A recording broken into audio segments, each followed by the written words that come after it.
to a very special installment of the new ND Nation Radio. It's 2 hours long tonight. We're talking National Signing Day. We're going through every recruit that Notre Dame had, all 17 commitments this year, including the early enrollees, the transfers. We're going to give you a little insight on that, a little scouting. We're going to have a special guest at 7:30, former Notre Dame corner and current Atlanta Falcon Darrin Walls will be joining us. And also at 8:30, we're going to have a really cool guest from Brandon Couch and Frank Corrigan.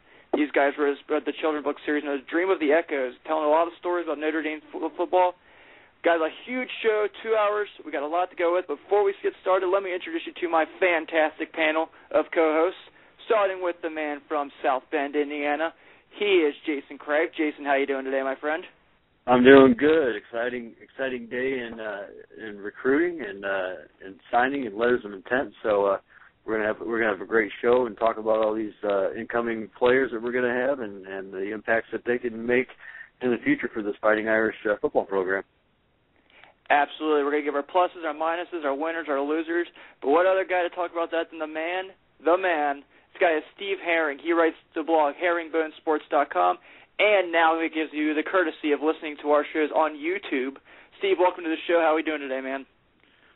I'm doing good, guys. It's been quite a week. I've been watching more highlight videos than I ever imagined, but having a great time, and it's a great day for Irish fans. And it's finally pen to paper, and the guys can depart at Notre Dame. We're going to be moving forward with the future of the program, and it's all good. I mean, different things have happened today, but at the end of it, we have to be excited about the people who are excited to play for Notre Dame, and I'm excited for the future of the program with the guys that have come on board today.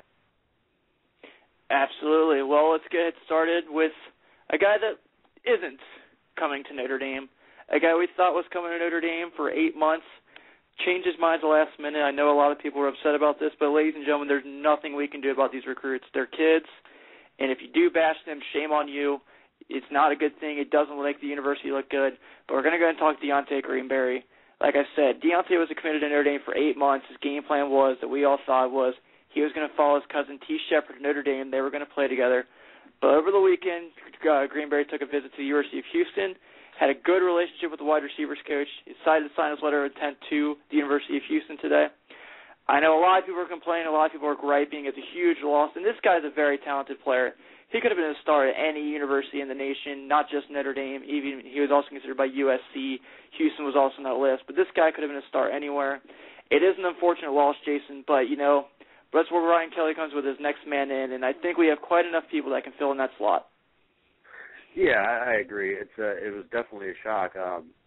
I wasn't able to follow too much of the signing day today, being having a busy day at work and everything else, so I didn't get to watch as much as I would have liked. But actually, you had texted me this morning telling me that he'd gone to Houston, and I frankly almost wanted to tell you to quit messing with me. I thought you were kidding me there for a minute, and then I jumped in and checked it out real quick, and he goes to Houston. It was very surprising. So, it's just it happens. It's one of those things you don't want to be on that end of it, especially when you think you've got the guy locked up. And he made a big impact at Notre Dame.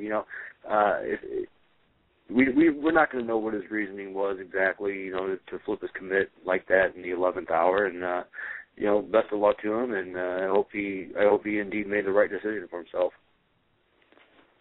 Yeah, it's kind of the way that it goes in recruiting, and you said it best. There's absolutely no place for people going on Twitter or posting online or even talking bad about a 17-year-old kid changing his mind about where he wants to go to school. I'm certain that he had his reasons. He's not moving forward as a member of the school. And, Brian Kelly said it best. We have to move forward. He's not part of the team. And Brian Kelly was a little bit upset, and rightfully so. A lot of people put in a lot of time and effort. But at the end of the day, they don't control that. The kid is going to go where he's going to go. And you look at this class. Like you said, I'd rather talk about the guys that are going to be wearing the blue and gold. Notre Dame brings in, counting Chris Badger coming off the Mormon mission, 7 guys who qualify in that DB wide receiver range, and a couple of them were very highly ranked, including Ferguson, who was ranked higher by ESPN. So it's the way it's going to happen, and Notre Dame's going to be fine. And we wish them the best of luck, and fans out there should be doing the same, and hope nothing but the best for Greenberry. And in all likelihood, we won't be facing him anyway. So it's better Houston than USC or Stanford. But we're going to move forward, and Notre Dame will be fine, and he'll be fine too. See, this is what I keep bringing up the fact of why would you go talk to recruits? I mean, how do we know? What if down the road Greenberry says maybe I want to go back to Notre Dame? A prime example of that is Amir Carlisle. Amir Carlisle was deciding between Notre Dame and Southern Cal. Played a year at Southern Cal, decided I want to go back to Notre Dame. Jordan Prestwood early enrolled at Florida State, played spring ball with them, went through all the spring, said, you know what, my heart's in South Bend, I want to go to Notre Dame. How do we not know that Deontay Greenberry doesn't want to do that? How do we not know that down the road that's not going to pop up? This is, like we said, we know it's a young kid, but that situation can happen. And, for Notre Dame fans to go and say these things to him, that really doesn't help our chances if that's the situation down the road. No, it doesn't. It's you're exactly right. These guys see that, and if they, we talked about it before. It was like that thing with Justice Hayes and with Michigan, where we really thought we had him locked in. He was helping recruit, and then all of a sudden he flips and commits to Michigan, and so many people went off on him. And I tried to explain to people. I said, listen, it's a kid. They have a lot on their mind. They're trying to do what's best for them and their family and their future. It's exactly the point I made is, hey, what if this, and this was when recruiting was still open for him. I said, what if, we still try to pursue the guy, and now supposed Notre Dame fans are bashing the kid. He's never going to want to come here knowing that, knowing the way that people are talking to him, on these social networks. You just leave the guy alone. You never know. You're exactly right. It could be an Amir Carlisle thing where maybe in a year he says, well, wait a minute, maybe I didn't, do what I should have done, and he wants to come back. But if you sit there and bash him, there's a good chance that he's going to say, well, the hell with this. These guys, these fans are crazy. I don't want to, be around that. What if I have a bad game? Or they're going to be really mad. So yeah, it definitely affects these guys in a negative way, to be negative to them. They're young guys. Wish him luck, and maybe he comes back to us. You never know. Yeah, one of the great quotes from the movie The Social Network is that the internet is written in ink and not in pencil. So you really got to take that into heart, not just for him possibly considering a return to Notre Dame down the road, but for all those other 15 and 16-year-old high school sophomores and juniors who might be considering Notre Dame. They go on their Twitter account and you type in Greenberry under trends, and you can see all these things. If people are saying terrible things of Deontay Greenberry, it's a bad reflection on the fan base. It's a bad reflection on the university, and literally nothing ever could possibly come good of being upset with him deciding to go to Houston. And once again, we brought in a bunch of guys that fit into that athlete, wide receiver, DB profile, and Brian Kelly's going to move guys around and make the best fit. And we can't really be complaining that much. You got a school out on the West Coast in Cal who lost 5 4- and 5-star guys in the last 10 days of recruiting, and they're going to keep moving forward. They got to play a Pac-12 schedule whether those guys come on board or not, and we're going to play Michigan. We're going to play Michigan State. We're playing Stanford next year, whether Greenberry is here or whoever else is committing. So there's just nothing good can come of it. Move on, and we're going to be okay. We're still a top 10 class, top 20 class, depending on the site you go by. It's going to be great. Let's be excited about the guys that want to play for Notre Dame and just move on. I think that summed it up best, Steve. So that's it. No more Greenberry questions. If you have one in the chat, maybe we'll answer it. We close the next topic. Let's go ahead and move on, guys. Let's go ahead and let's give our early analysis of this recruiting class. Like I said, a little bit, we will break down player by player, give you our thoughts on the player, what to expect and what to not expect. But, what we can talk about is this class is really a fun, entertaining, exciting class. These guys are all over Twitter. You can tell they're excited about going to Notre Dame. William Mahone, I know, has been a Notre Dame man through and through. Just you can tell by the excitement he has to be on this team. Not to mention, he's not upset that they're bringing another running backs like Amir Carlisle and Kevon Russell. He thinks these guys are going to help this team, and he's excited about that.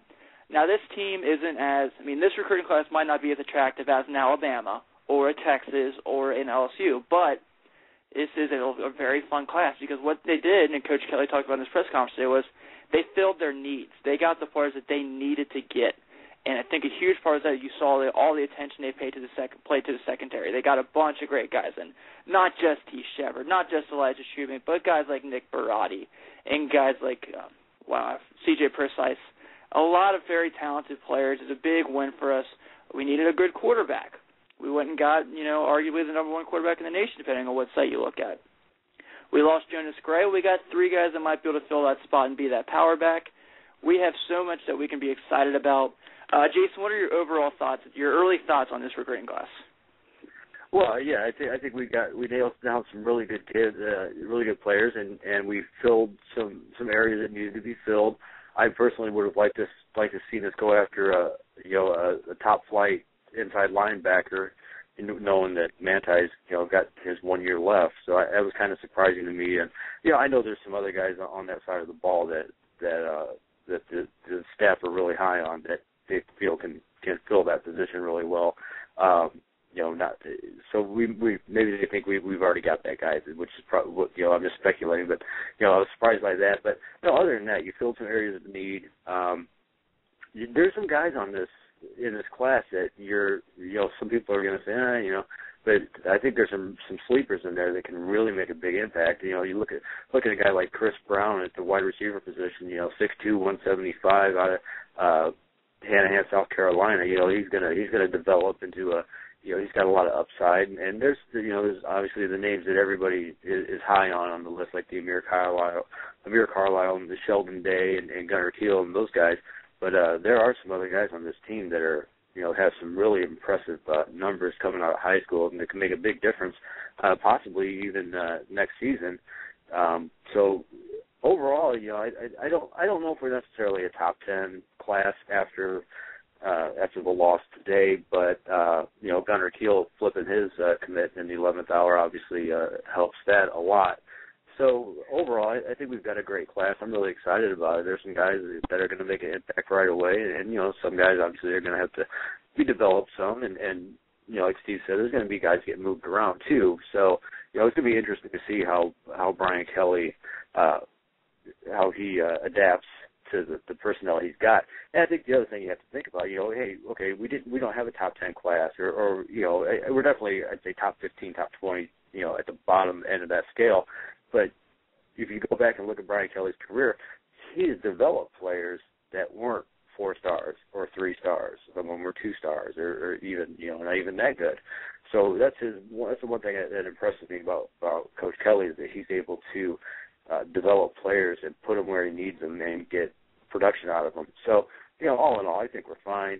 Really excited about it going into the next season, and can't wait for spring ball to, get a look at these guys live. Yeah, one of the interesting things they mentioned was last year, right after he signed the very impressive class in 2011, as they asked Brian Kelly, what are you going to be focusing on for 2012? And it was, we're going to have to be replacing wide receivers and defensive backs. And that's what this class is there's a lot of athletes on this field, and there's a couple guys who you feel as if they're going to be pitching right into what they're doing, and that's probably T. Shepard is almost 100%, and Elijah Shumate going to be at the DB position, the cornerback and safety, and you're probably pretty sure that Chris Brown and Ferguson are both going to be a wide receiver. But a couple of those other guys, their highlight reels, they are very impressive offensively and defensively. Those guys are just athletes, which is what you want on the field. A guy like Nicky Baratti, who Brian Kelly talked about in the press conference, was so impressed with the way that kid dealt with his own coach in high school of, I'll do anything it takes to help the team win. And you watch him on film, and he is sneaky fast. One of those quick guys, and he gets in space and he can blow by somebody. And the same thing goes with Proceeds and Brown. Those guys are very, very impressive on film. The type of guys that you see playing in the big-time championship games, they're all over the field. They're long and lean and athletic. And Brian Kelly's ultimately going to figure out where to put them on the field, which is something he did last year. He brought in a lot of these massive front 7 players, and he brought in another one, and there are 2 more in this class if they end up on defense, and that's Jerron Jones and Romeo Aquara. And they're just big and athletic, and he's going to play them where they need to be played. They might line up at defensive tackle. They might line up at outside linebacker, depending on the defense. But you'd rather have the players be athletes on the field than simply, this guy's a cornerback, so we wanted a cornerback. Well, I'd rather have the athlete that we can turn into a cornerback. And I think that's what Brian Kelly did with this class. And it's going to even out the roster for the most part, is that there's going to be a lot of guys that are flexible in what they can do for the program. And I'm impressed with the class, and we maybe had a few misses, but that's part of the program, and they're going to be okay. I'm excited for who came on board. And I liked what you said. I mean, how you said with Kelly as a reference to last year, and how he attacked next season's class already, he went and said that, we're going to try to find those guys, those athletes, so we can play at several different positions. You're going to see that from this team next year. You're going to see these guys can play the middle and the outside. You can see the guy that can play the corner, the safety, the guy that plays that running back that can line up at wideout, kind of be that theoretic right leg player. And I think that's Kelly telling us loud and clear what his plans are, and it's really cool that he's looking so far ahead. It's not, I just finished up signing day, I'm going to rest for a little bit and go back to recruiting. I think he said on ESPN today he already made 10 calls for the 2013 recruiting class. Yeah, he is. He's focused. He made a visit to, for right now I can't remember for the life of me who he visited a high school and talked with a recruit for the 2013 cycle, talked to their coach, I think just this week, or maybe late last week. So, yeah, he's definitely, it's one of those things where, okay, you're starting to see when everybody talks about building a foundation for winning football and future years and hopefully for decades to come, that putting that foundation in place. And I think that's exactly what Brian Kelly's doing, and by getting after these guys. And it's not just Brian Kelly. A lot of coaches and programs do that. We'll go a couple of years out, which is great. And but it just shows the commitment to building the program. So it's great to see, and absolutely stay after it, and get these guys locked in and continue to build on the foundation that you're building. With this class, you're right. I mean, you're seeing defensive backs and wide receivers, and you got so the secondary is getting filled, and you got some running backs in the class, and some offensive linemen. So this year, the recruiting seems to be a little more, all around. And last year was a lot of focus on the defensive side of the ball. But yeah, all in all, I think he's doing exactly what he should be doing at this point, and continuing to build a foundation. Yes, it's definitely evident with Brian Kelly. The more he's around, is that he has a plan and he's going to stick to it, and that really resonates in recruiting. When last year was his first full year in a cycle, and he attacked the edge of the defense and the interior of the defense just in a way that we hadn't seen recruited in quite some time, and it paid dividends on the field this year. And I think that's something you can expect out of this class is, we're losing 3 starters at defensive back this season, and 2 of the 3 that are coming back will be gone after next season. And these guys are going to probably step on the field, and a lot of the players that signed today are going to be on the field for the first play. They're either going to be returning kicks or they're going to be on kick coverage, and they're going to be an important aspect of this program immediately. And that's what's really important, is getting the athletes in the program and making them fit to what you're doing. And that is something that Brian Kelly seems to be on top of. And he already said, moving forward, he mentioned that next year's class you're going to see a lot more of that big skill type position. And you mentioned inside linebacker, and that'll probably be a huge emphasis going into 2013, would be probably 2, maybe even 3 guys who projected the inside-outside linebacker position. And you're probably going to see more of the guys that he brought in last year's class with the 6'5", the 6'7" outside linebacker defensive end types, the hybrids that dominate the 3-4 landscape in today's football. So he has a plan, and it's evident, and you're seeing him execute it. And I think he really did a great job. You needed to bring in athletes in this class and guys that are going to need to fill roles immediately, and there's guys that have got some amazing potential that will be suiting up for the team this year. So I think a great job by Brian Kelly and the whole department. Well, guys, we will get started here in just a few minutes, give you our early analysis on this class and give you our thoughts. But before we do, I want to let everyone know that we'll have the call from Darrin Walls in about 10 minutes to be on the show. Just got that confirmed. Also, our phone lines are open, so if you want to talk with us about recruits, you want to give us a phone call and give us your thoughts, you're more than welcome to do so. The number is 347-843-4242. Tell us what you think. Give us your thoughts. If you have any questions for our guests, feel free to call, and we'll put you on the air with us. Not a problem. Also, here on the new ND Nation, we do a trivia question every week that we give away a contest.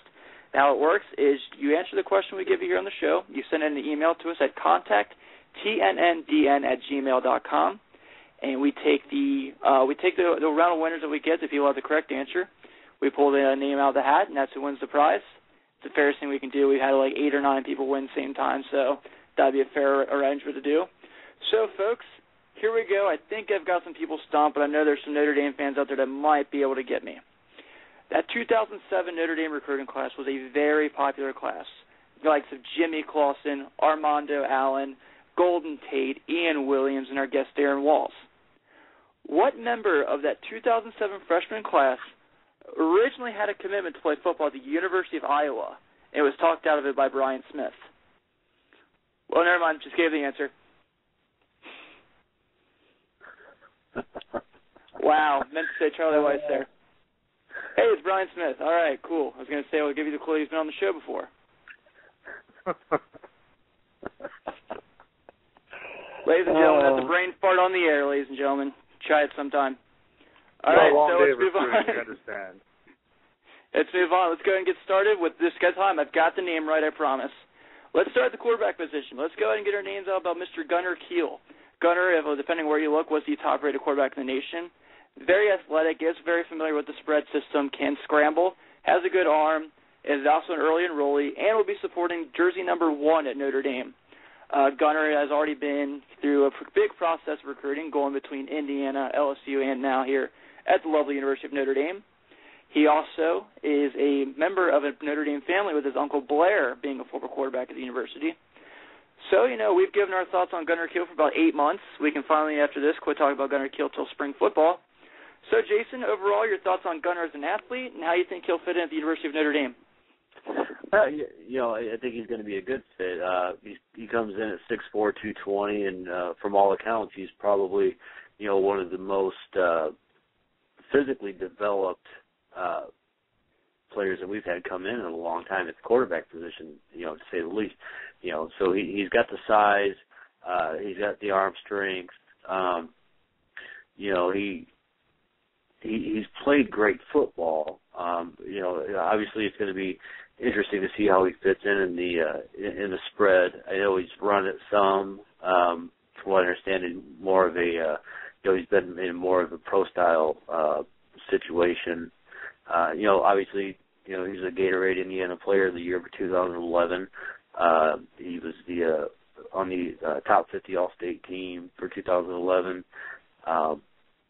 He's going to be a good fit. It's just a matter of time, see how he develops. I don't necessarily think you're going to see anything. I would if I was betting on it, I'd say he's going to be redshirted next year.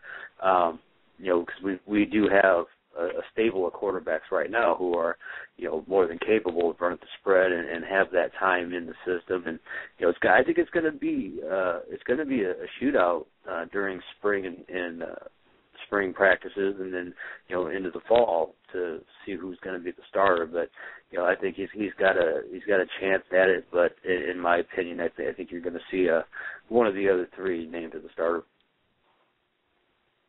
Yeah, I'm going to start off by saying, one of the tenets of a strong program is you bring in star players every year at every position. And bringing in Gunner Kiel was extremely important just for the health of the program. You want to bring in quarterbacks. You want to give a chance for competitors to get it out and go compete in spring practice and fall ball.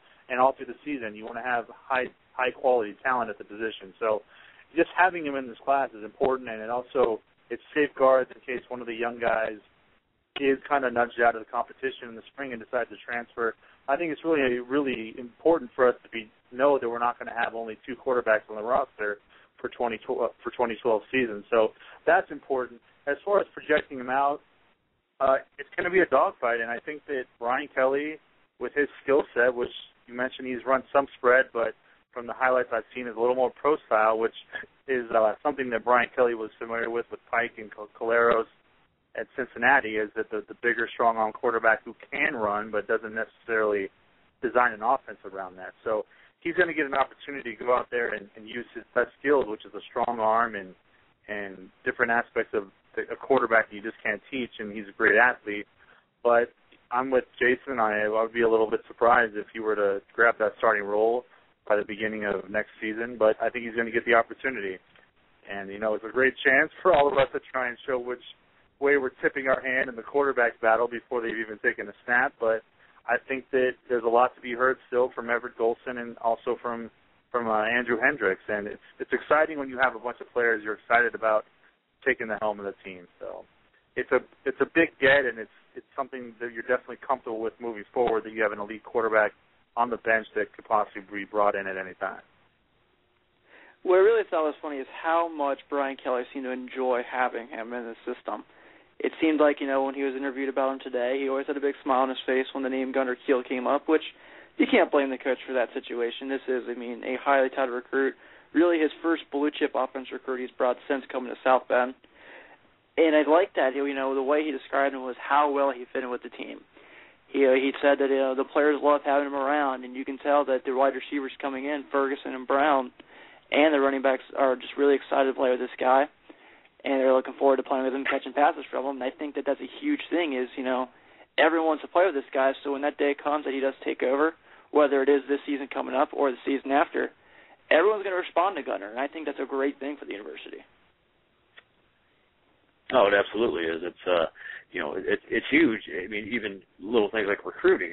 Little things. I'm sorry, it's a horrible thing to say. Not little things. It's huge for the future of a program. And you're right. When you're out there and you're on the recruiting road and you're looking for that, the star wide receiver, and you got Gunner Kiel in the mix, and you throw that name out there and say, hey, this guy, you can be catching passes from this guy, and it's a great thing, and you can sell the university's program on a name like that. So for recruiting and just for the program itself, it was a huge get. It just gives a lot of it shows a lot of confidence in Brian Kelly's system by a quarterback who probably could have went anywhere he wanted to, really. So to get that to get Gunner Kiel in was definitely a big win for Brian Kelly, and it says a lot about like I said, the confidence of people looking in the program. It's given credibility to Brian Kelly as a coach. Yeah, and I also think that I bet Gunner Kiel is at this point just ending January, and he's been on campus for a couple of weeks. I'm sure that he's just really relieved, and he's a lot happier than he has been in the past couple of months. He's had so much public pressure and pressure from friends and family and recruiters, and he was having struggling with this decision he was going to make, and I'm sure he's just relieved to be on campus, and he's just happy to be back focusing on football and focusing on academics. And he's signed on the dotted line, and he's done with that portion. He can move forward with what he enjoys doing, which is playing football. So you want to hear that the players on campus are enjoying being around him, and nobody wants to be on a team where the quarterback is disliked. And it's not like that's been a major problem at Notre Dame, but it's definitely what you want to hear, and you're just excited for him, and you know that the sky's the limit based off his athletic ability. So it's all great anticipation at this point. And we're excited for him, and we're excited to see what he could do. And there's going to be plenty more time to talk about Gunner Kiel in the coming months and years. Absolutely. Well, guys, we did get the quarterback situation out of the way. Let's start with the three-headed monster recruited at the tailback position. We have three very talented guys coming in. Let's go ahead and start with Amir Carlisle. Amir is the transfer from the University of Southern California.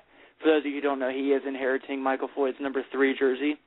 He does have to sit out a year due to an eligibility. Actually, guys, let's go ahead and get started with our first guest on the show. We'll get the running backs in the situation. Ladies and gentlemen, this is a former Notre Dame corner, current member of the Atlanta Falcons, representing Pittsburgh, Pennsylvania. Let's go and welcome Darrin Walls onto the new ND Nation Radio. Darrin, how you doing, man? I'm doing good. And yourself? Doing great, man. Thanks for coming on the show with us. Oh, yeah. Thanks for having me. It's a pleasure. Absolutely. Well, man, today's a big day. We're talking signing day here on the new ND Nation Radio. So let's kind of go back to your time of your senior year out of Pittsburgh, going to signing on Notre Dame. You were the 7th-rated corner compared to in comparison to Scout.com, deciding between Notre Dame, Pittsburgh, West Virginia, or a few schools that offered you. Mm-hmm. What was the big selling point for you to go to Notre Dame? That was a huge recruiting class for the school. I mentioned names like Ian Williams, like Golden Tate, like Jimmy Clausen. Mm-hmm. And what was the big selling point for you? For me, I think the biggest point was just that that was the place I felt most comfortable with, the players and the coaches and just the whole atmosphere there. I just felt like that was a place meant for me. I visited, Florida and Michigan and Penn State and West Virginia, and those places were good places to go, but when the ultimate decision came down was where I felt comfortable at, and I felt comfortable there. And also, I had a chance to play early there, so that also sold me. And also just an education from that place is just, can take you and can open up many doors for you. And I realized that going in there. And one of my biggest concerns going into college was where I can get a good degree from. All schools, are great universities with, plenty of, great majors and whatnot. But a degree from Notre Dame is just something that many don't have, and that it can open up many doors, like I said, for me. And I think that was one of the biggest factors in me choosing Notre Dame over all the other schools. Now, correct me if I'm wrong, because I did a lot of research going back to your high school days before the interview. Mm-hmm. You also played running back in high school, correct? Yes. Now, was it a tough decision for you there, going, running back or corner when you'd advance to the next level? Well, for me, I always felt like I was a better offensive player. I played receiver and slot and running back, and I felt like I was always better at those positions than I was at corner. However, I knew that I wasn't going to be an offensive player going into college, so the decision to play defense didn't really bother me. I was a good corner as well.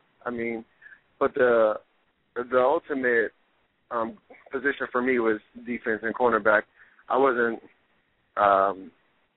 really built to play receiver, I don't think, and I really wasn't built to play running back, of course, but I didn't have the best hands to play receiver, so cornerback was probably the best position for me. But, I miss offense and miss scoring touchdowns and those type of things. You came in the Notre Dame. You guys were that top recruiting class. You struggled a lot your first year just getting familiar. You had a lot of young guys out there playing as freshmen. What do you really take from that first season? It's obviously a learning experience coming in and, representing Notre Dame, wearing the gold helmet. Had a lot of tough games, a lot of tough losses. What did you take from that and then your chance of improvement your next 3 years at the university? Oh, yeah. Well, my first year, actually, I came in 2006 class. I was with, guys like Demetrius Jones and Zach Frazier and those guys. And that was my first year. We went 9-3, I believe. We went 9-3 and lost in the Sugar Bowl against LSU.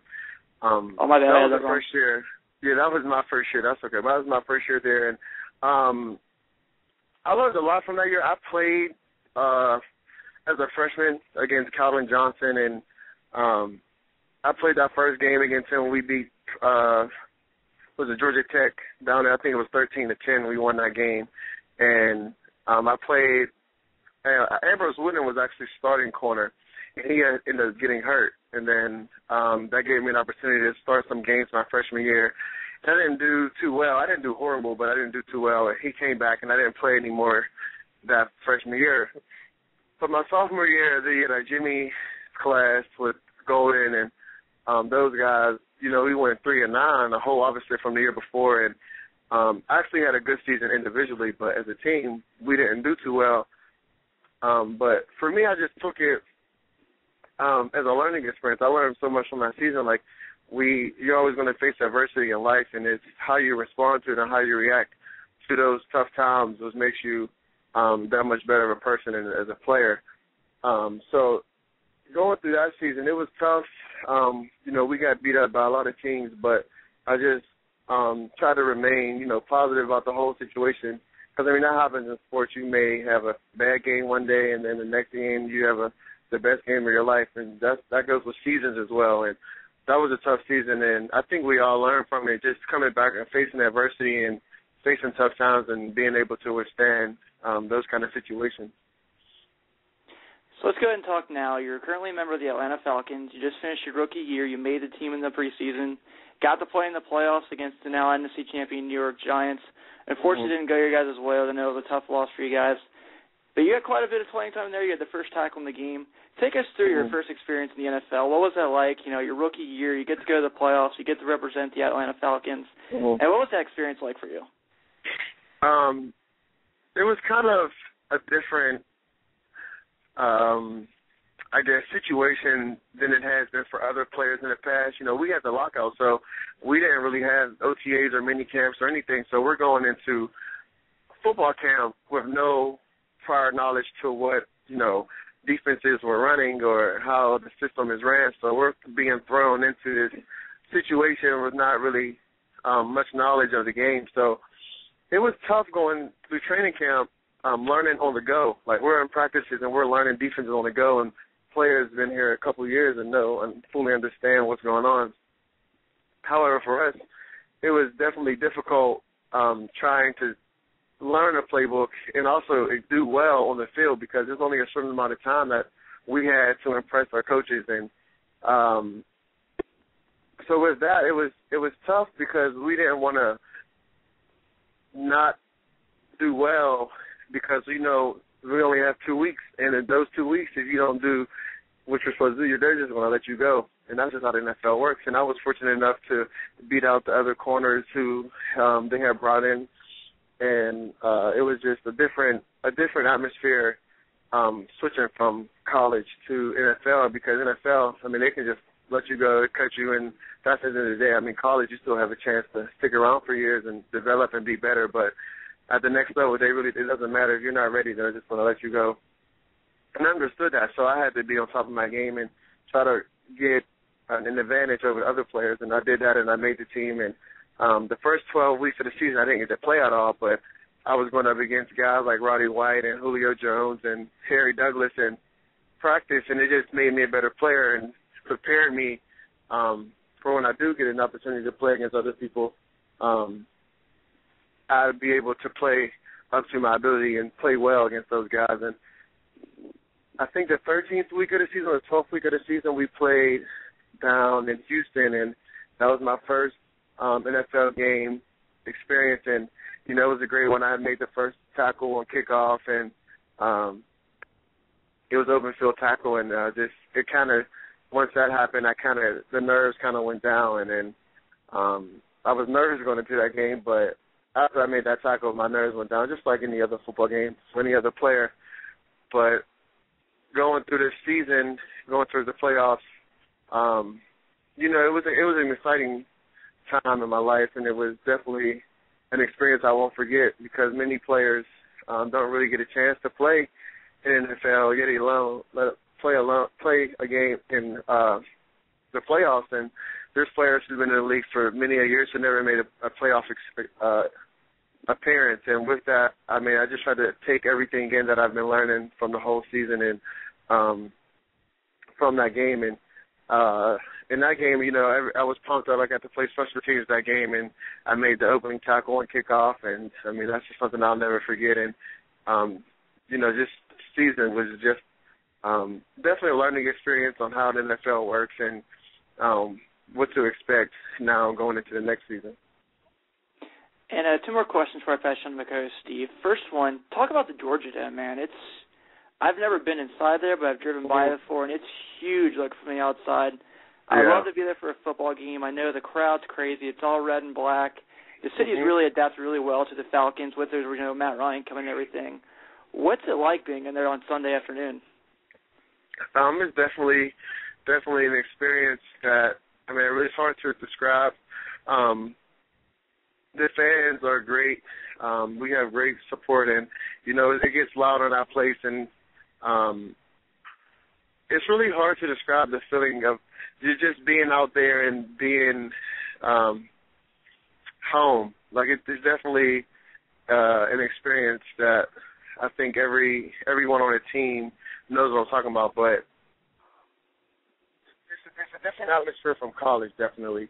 But at the same time, it's a great experience just being able to embrace NFL life and what the NFL brings and how it all ties together with the fans and it being a job now more so than playing football in college. And my last question before I pass on to my co-host, Steve, this Sunday, it obviously a big game. It's Super Bowl Sunday. Mm-hmm. If you're a betting man, if you're making your pick in this game, who are you going with? You going with New England or New York? I've been thinking about it. Tom Brady is a great quarterback, and they got some great players. And Rob Gronkowski, who actually went to my high school, he and Lusaka Polite, who's a fullback for the Patriots, they both went to my high school. They have a good team, but I think the Giants are on a roll. They're hot right now. I kind of compared them to the last year's Packers, and I think the Giants and their defense, their front four, and their receivers just are they're a lot to handle. So I think the Giants got this one. Awesome. That was my thoughts on it too. Well, Darrin, I thank you for answering my questions, man. I'm going to pass my co-host Steve, and he'll close out with you. Thanks again for being on the show, man. Okay. Thank you. Thanks for having me. Hey, Dan, Stephen Herring here. Actually, one of the first questions I wanted to ask you was when you actually look over the Notre Dame players going on in the NFL over the last 5 to 6 years, defensive back has really been one of the most dominant positions, and pretty much everyone you've started with is either in the NFL now or they're going to be in the NFL in the upcoming draft or most likely in camp. What do you think that's attributed to? I mean, we've got the success with you, Sergio Brown, Kyle McCarthy, Tommy Zbikowski, and we're guessing that Harrison Smith will be a higher round draft pick and that Gary Gray and Robert Blanton will get their shots. So what do you think has really led to the success of the DBs at Notre Dame on the next level? You know, when I came in there, we always heard that Notre Dame defensive backs aren't good or we're slow or this and we're that. But when Coach White staffed in with his staff and we wanted to change our mentality and we push each other every day. We push each other hard. I played with Terrell Lambert and Aaron and Mike Richardson and those guys, and they were already there before Coach White's staff got there, and that was our mentality. We just push each other hard, push each other every day, and get better. And no one can stop us. And then my sophomore year, we got Corbin Brown as our coach, and he instilled a mentality in us that, you know, we can be as good as we want to be. And he brought that mentality in there with our physical toughness and our intellect about the game. He changed that with many players and also myself. And I think that's one of the reasons why we continue to produce a lot of NFL product coming out of the secondary. You know, we just have a different mentality now than in the past, and I contribute that to our coaches. And Coach Martin has done a great job with the secondary this past 2 years, especially with me and myself. Like, I've learned so much through him, and I'm pretty sure Gary and RJ can say the same thing as Longwood Harrison. You know, those guys are completely different players from when they came in 2-3 years ago before he got there. And I think a lot goes to our coaches, and then us, with them challenging us and us answering the challenge, I think we did a lot in the secondary over the years. Okay, you're reaching back to your time at Notre Dame. I was pretty excited when I pulled up YouTube, and there was actually a nice little pre-cut highlight package of just your plays at Notre Dame. And I hadn't seen that lateral play where I think Zbikowski had the interception and lateraled it back to you, and then you ended up giving it back to him for that 90-plus yard touchdown. But that might be up there, but what are your favorite plays or moments during your time in the blue and gold? That's funny that you say that because I was just talking to someone about that play. We actually practiced that in practice with Coach Brown. Coach Brown, every time we get an interception, we'd run it back and we'd push it back and forth until we scored it. We always wanted to score when we got the ball in our hands, but I contribute a lot of that to him. And I think one of my favorite plays that occurred when I was at Notre Dame was my interception return against Penn State. I mean, it's hard to top that. I was at home in Pennsylvania in front of my hometown fans. I had about 30 people at the game, and just being able to get my first interception, the first touchdown in one play against a team who, you know, was kind of close to home, and my family was there. That was just a moment that I'll probably never forget. Yeah, I can only imagine that's one of the recruiting things you think about, you being a Pittsburgh guy and, you know, some big-time colleges in that state, and you end up at Notre Dame. I actually also noticed that your third preseason game this year was at Pittsburgh. Was that a big Darrin Walls family party where was everyone down for that one? Oh, yeah. Actually, when we came to Pittsburgh when I was at Notre Dame, I had about 50 people at that game, and then our preseason game, I had tons of people there. And that was a great experience because for me, I grew up a Pittsburgh Steelers fan, and I grew up watching all those guys who I was playing against, and it was definitely an experience that, you know, I can't really describe. I was walking down the locker room and I see Big Ben, and I'm like, wait, that's Big Ben. Like, I watched this guy for years. Like, I look up to this guy, and it was neat, you know, just going up against those guys. And Ryan Mundy, who played for the Steelers, who went to Woodland Hills with me, and then Wes Lyons, who played for the Steelers and went to Woodland Hills with me. It was neat going up against those guys who I played with in high school, and then now playing against them in the NFL on a different team. It was a great feeling going back to Pittsburgh and playing against the Steelers. Yeah, I can only imagine you playing on that stage in front of all your friends and family must have been awesome. So I'll give you one last question before we send you on your way. Appreciate all the time. This recruiting class, kind of the theme of the day, I think we brought in about 5 or 6 guys who may end up playing in the defensive backfield. So, you're a rookie in the NFL. You had a fantastic career at Notre Dame. If you were to impart some wisdom or some tips on the guys coming in that will be playing defensive back in Notre Dame for the next 4 years, what would you tell them? What would you tell them to get them moving in the right direction? I would probably say stay on top of your academics, because if you fall behind, it's kind of hard to catch up. But athletically, for me, I think just take advantage of all the opportunities that's been given. There was chances that I've had in college and plays that I didn't make that I wish I had made now, and probably would have projected me higher in the draft or whatever or whatnot. But just make as many plays as possible and just do everything that the coaches tell you, because majority of the times they're right. So just listen to your coaches, and if you get an opportunity to make a play, just try to make that play and make as many plays as possible. That's one thing we love in defensive backs, the guys that make plays, and you've been a part of some defenses that made some big-time plays. So I really want to thank you so much for coming on the show, and, we appreciate your time. And you're just like a lot of the other alums and people affiliated with the university that come on, and, we just appreciate their time, and they seem genuinely like awesome people and people that care about the school. So if you want to go ahead and tell everyone listening out there how to get a hold of you, if you have any foundations you want to shout out to, if you want to shout out to your Twitter or Facebook fan page, go ahead and let people know how to get a hold of Darrin Walls. Oh, yeah, you can find me on Twitter. My Twitter name is D Walls, the number 2 and the letters ND. That's D Walls 2 ND. I have a Facebook page for fans, and that's at Darrin Walls as well. You can find out on my regular page, but those are the ways you can get a hold of me. Well, awesome. I appreciate you having on. You're a great guest. This is great. Notre Dame legend Darrin Walls, rookie year in the Falcons. Definitely big things ahead of him, and have a good rest of the season, good off season. Enjoy it, and we'll look forward to seeing you out there again. Okay, thank you. Thanks for having me. Take it easy, Darrin. All right, you too. All right, fellas, that was former Notre Dame corner, current Atlanta Falcon Darrin Walls. Great interview. Like every Notre Dame guy, I know we get a little redundant when we talk about these guys being on the show, but, being a Notre Dame man is all about being well-spoken. Showing, you are a really intelligent student athlete, and, you do academics do matter just as much as athletics. I think Darrin's a prime example of that, like every guy we've had on the show. He was a great guy to talk to, talked a lot about his time at Notre Dame, talked about being with the Falcons. And it was a really good interview. Jason, I know you took a step back. You kind of moderated the chat, saw what everyone had to say. What were your thoughts on the interview with Darrin? Oh, I can say it 100 times. I think you hit the nail on the head. It's anytime we have someone from the program or formerly from the program on the show, they're always great. And Darrin, we thank him for taking this time and coming on the show and giving his thoughts and talking about his experiences at Notre Dame and in the NFL now. So, again, just you couldn't expect any better from our former Irish student athletes. So yeah, definitely a great interview.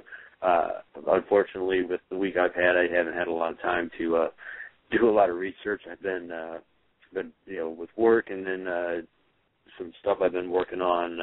A few of us have been working on some stuff for Play Like a Champion Uganda, so that's taken up some time and trying to get some things going there. And to that point, we had some details will be coming out about that soon, but we're planning a spring game event that it's going to be pretty wild. And if it all comes together, it's probably going to be something like Notre Dame has never had for a spring game day event in the tailgating parking lots there. So anyway, Darrin, great call, great interview. You guys towed the line, and like you always do. So great job.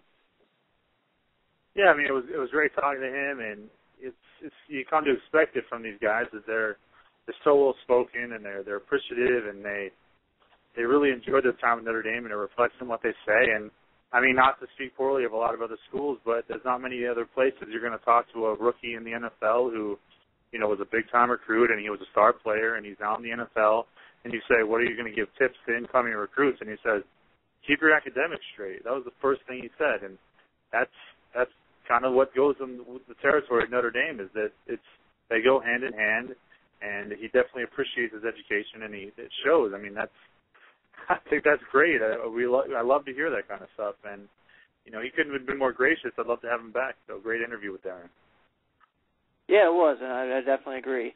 Well, guys, let's get back to talking a little recruiting class. I know we have one more guest in about 45 minutes. But like I said, Jason put that in the chat room for anyone in there. If you want to talk, recruits with us, have at it. The phone lines are open. That's 347-843-4242. I will repeat it one more time, and I'll quit saying it, I promise, if you're getting annoyed by it. That's 347-843-4242. We love to talk with everybody who calls in the show. We give you a lot of time to say what you want to say. We're cool guys. You can tell they listen to us. We're gonna hear what you want to say. But guys, let's go and get started with Amir Carlisle in the backfield. Like I said earlier, enrollee. I think I like about Amir. He's got a good combination of speed and power.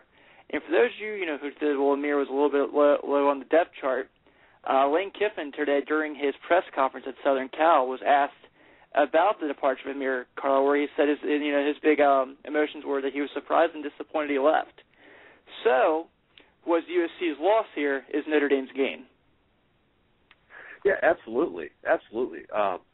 Amir is you're right. He does have that combination of speed and power, which is something that's something that you lost to Jonas Gray. Jonas, and you can look at Robert Hughes in the same way. Robert Hughes might not have been as fast as Amir, but he definitely could break tackles, could open holes on his own when he needed to, and keep his legs churning, and that's something Amir Carlisle brings to the table too.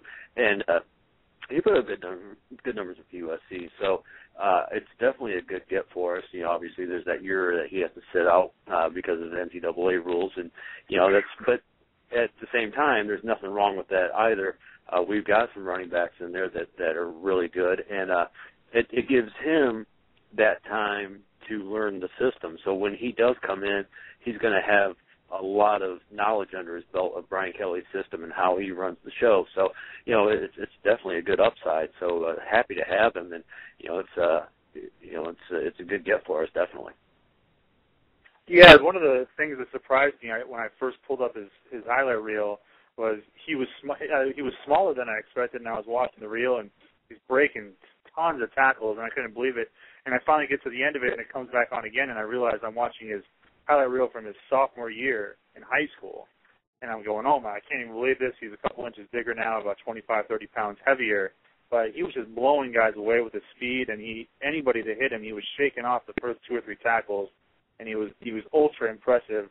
And something that needs to be mentioned as we're moving forward with some of the receiver and running back players is that today Brian Kelly said in his press conference that I believe Tony Alford, his new position title is running back and slot receiver coach, which is something that we've talked about on the show, and we were kind of surprised that the offense never really moved into that true spread attack when you're moving the receivers and X and Y receivers and the slot backs and running backs in and out of the backfield and into the slot position. And, running backs should have, multiple catches and stuff like that. So I think that there's been a big step taken towards moving the athletes into a position where they're going to take balls out of the backfield and they're going to line up as wide receivers. And this is a guy that fits that to a T. He can catch the ball. He's going to be able to line up outside. He's going to be able to take handoffs up the middle. And he's going to be super versatile. And that pumped me up. When he said that today, it was like, this is what I felt we were missing a lot down the stretch, especially without Jonas Gray, is we weren't getting our playmakers the ball in space. So this guy is a elite playmaker, and if Brian Kelly and the staff seem to have a plan in place of moving the running backs and receivers in and out of the formations, I mean, this guy can do everything and anything, and Notre Dame fans should be very, very excited about him in 2013. And one guy we can look forward to next year, Steve, is Kivare Russell. Kivare is a running back that's coming in from the Washington area. If you haven't seen his commitment to Notre Dame on YouTube yet, you've got to look it up. It's one of the coolest things I've seen, where he's going back and forth, and he has the 5 hats out. Where am I going to go? He's teasing the crowd. And if what he does is the lights go out, and when the lights go out, the fight song plays, and the music comes on, he has the hat on. And, Brian Kelly spoke about the best thing about Kivare is he has an awesome personality. He's an overall, he's a great leader. and he's a guy that can be used in a few different positions. During the All-Star games that he played in, he was lining up a wideout. Obviously he's known for playing the backfield as a good power runner, and he's also a guy that can, be a return specialist, so as a kick returner and punt returner in high school. And, if we all know one thing Notre Dame needed last year, guys, it was a punt returner, and Kivari is just one of 3 or 4 guys that we might have to be able to fill that position next year. Yeah, you're definitely right there. He's got good size. He's listed at 6 foot even, 177 out of Everett, Washington. Obviously that's going to change with Paul Longo and all the training table and getting the weight on him and doing the things that they need to do. I'm sure he'll get some weight on him and physically develop a little more. But you're right. That's one of those players that we talk about that can make an impact immediately in this class. And and a lot of times that's how it happens. They get their first experience in the college game on special teams, and like you said, we definitely need a punt returner, and this could be a guy that's back there for us. He's put up good numbers in high school, and I understand that high school doesn't necessarily translate to the speed of college right off the bat, but 2009 he rushed for over 1,200 yards. In 2010 he rushed for 1,850. In a game this season, he rushed 30 times, 284 yards, and 4 touchdowns, and accounted for all the scoring in that game. So, and that's just his second game of 2011. So, there's a lot of upside to him. He's versatile. He can be moved around, and definitely going to be a good player for us. If he can make an impact on the punt return game right off the bat, that's definitely a feather in our cap. Something we definitely need. Yeah, he's up there as one of the more elite running backs and in this class, and he's the combo back, and you're going to be excited to see the way his body fills out, as you said, he gets in the college level and the training table, and see how much bigger he gets. But as far as coming in his freshman year, his highlight reel, he was just so fluid. He's just very smooth when he runs. It's very, not a lot of effort, and looks very smooth and comfortable. And one of those films where you watch it, and he is clearly the fastest player on the field by quite a wide margin. He's blowing everybody away with his speed, and I'm just excited. I think he's going to have a chance to contribute right away. The running back depth chart is definitely thin moving forward. That's why we brought in 3 guys in this class and 2 that'll be able to play this year. And I think he has a chance to move in for that punt and kick return ability, and I think he's worth being excited about. He has a very fluid motion, and he's going to move in to the roles that I was talking about with Amir Carlisle, where he's kind of that combo guy. He'll be able to line up on the outside if that's the offense that we move into, and he'll be able to take the ball and run it right up the middle too. And I'm excited for this kid. Very athletic and very smooth, and somebody definitely to keep your eye on in fall camp.